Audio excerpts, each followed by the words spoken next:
For grown people, disappearing for 6 months is not realistic, especially if you have a full-time job, you're married, you have kids, you might be running a business, you have a mortgage or rent to pay, you have bills, car note, student loan, possibly caring for elderly parents. So disappearing for 6 months is not realistic. I mean, yeah, that's great to disappear for 6 months if you don't have any responsibilities, if you're someone in your 20s or something like that.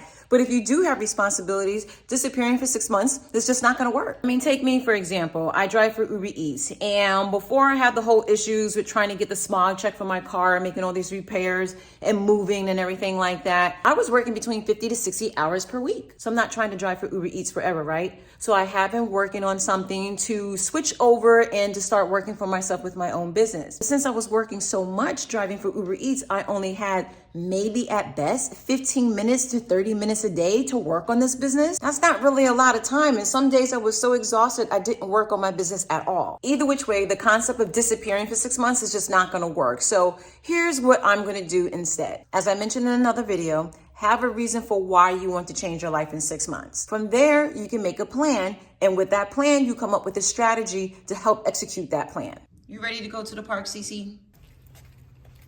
If I could disappear for 6 months and work on my goals, that would be great. But you know what? Work is a huge distraction and I have to interact with people. And I'm sure it's like that for a lot of people too. There's just no way to cut people out of your life.